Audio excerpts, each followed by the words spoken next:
Addicted to meth. More and more meth labs are being busted across Northeast Ohio. The drug is dangerous to make and can pose a hazard to entire neighborhoods. Just yesterday, police told us about 5 different busts across Northeast Ohio.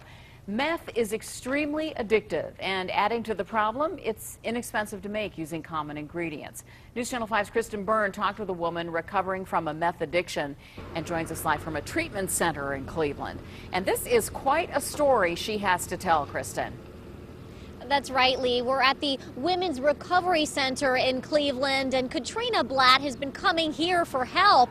She's about 6 months clean at this point, as she's an upbeat 27-year-old woman, not someone you'd expect who used to spend her days smoking and snorting meth.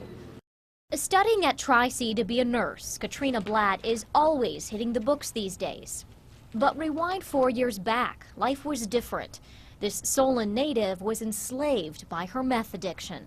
It's a long-lasting high, and you feel like you could get anything accomplished, and you know, you're in charge of the world and you can do anything, and it's just, the high is indescribable. She wasn't doing homework, she was more focused on finding a way to get high, which wasn't hard. She says meth is everywhere. It's so easy to make.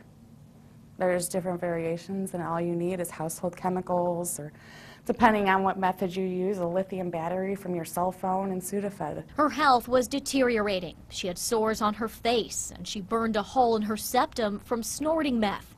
Her odd behavior may be the most alarming. Everyone knew, you know, things were kind of weird, and you know, she's up a lot. She's doing a lot of stuff, you know, working in her yard at like 3 in the morning, and it was pretty obvious. Then last September, this 27-year-old hit an all-time low. She was arrested at a Parma home for trying to buy meth. Disappointment that I caused my family, all the shame, and just how could she be associated with something like this? Clean now for close to 6 months, Blatt is seeking help from the Women's Recovery Center, attending therapy 3 times a week, keeping up her studies at the same time.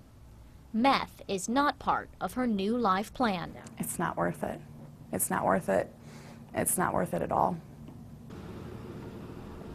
Pretty incredible story, and here the executive director of this center told me there's a lot of different symptoms that are associated with long-term meth users, and some include people who look very gaunt, very skinny. Some, she says, even are anorexic or become anorexic because they're using meth. She also said that sometimes long-term meth users sort of display a schizophrenic-like behavior, so she says this is certainly a very dangerous drug.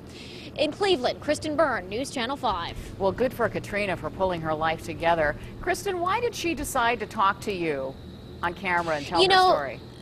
Sure. She said that, you know, really in her community, a lot of people know her story, and she's pretty open about it. And I think she thinks that it's going to help some other people. You know, she's a very upbeat, very smart young woman, and she's getting her life back on track, studying to become a nurse.